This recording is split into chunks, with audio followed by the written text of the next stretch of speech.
आदाब नाजरीन, मैं Mohammad Ajmal Ali Khan, News One Library में आपका इस्तकबाल है। बात करते हैं सुप्रीम कोर्ट से बिहार के ताल्लुक से जो समाअत होने वाली थी वो समाअत हुई है। सुप्रीम कोर्ट ने बिहार के इलेक्शन कमीशन की जो कार्रवाई चल रही है वोटर लिस्ट को लेकर, इस पर स्टे ऑर्डर लगाने से इनकार किया है। और तो वहीं पर सुप्रीम कोर्ट ने ये तौर पर वाज़ेह कर दिया है कि बिहार के इंतखाबात के अंदर इलेक्शन कमीशन को इख्तियार है कि वो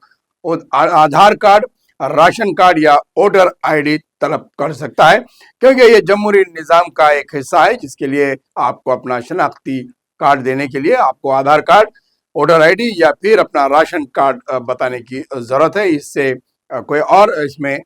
गलत राय या गलत पहलू नहीं है।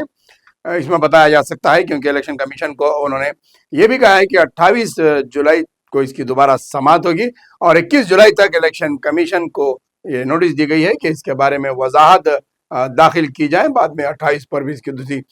समाअत होगी,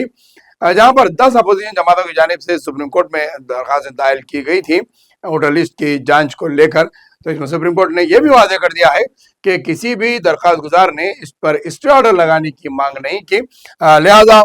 सुप्रीम कोर्ट की जानिब से ये गाइडलाइंस दिए गए हैं, यानी कि इलेक्शन कमीशन की जो वोटर लिस्ट तैयार की जा रही है उसमें ये 3 चीज़ें तलब की जा सकती है। वहीं पर सुप्रीम कोर्ट का ये भी कहना था कि इतने कम वक्त में क्यों किया जा रहा है, इसके लिए वक्त दरकार होना चाहिए था और पहले से ही ये चीज़ें शुरू की जानी थी कि टाइम लिमिट कम होने के वक्त क्यों किया जा रहा है। और ऐसे कई सवालात पर मुबाहिस किए गए, दोनों फरीकीन की जानिब से सुप्रीम कोर्ट में अपने अपने दलाइल रखे गए,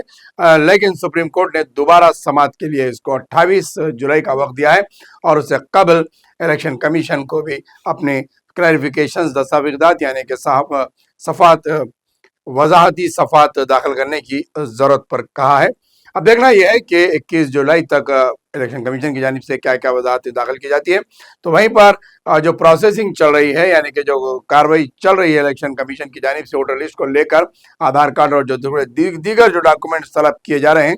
उन तमाम डॉक्यूमेंट्स में से सिर्फ अब 3 डॉक्यूमेंट्स को ही तलब करने के लिए सुप्रीम कोर्ट ने राहत दी है, यानी कि आधार कार्ड, राशन कार्ड और वोटर आईडी ही आपको वोटर लिस्ट और इलेक्शन कमीशन के दस्तावेजात को बताना है। दीगर और दस्तावेजात बताने की जरूरत नहीं है। ये तौर पर वाज़ेह तौर पर ये बात सामने आ गई।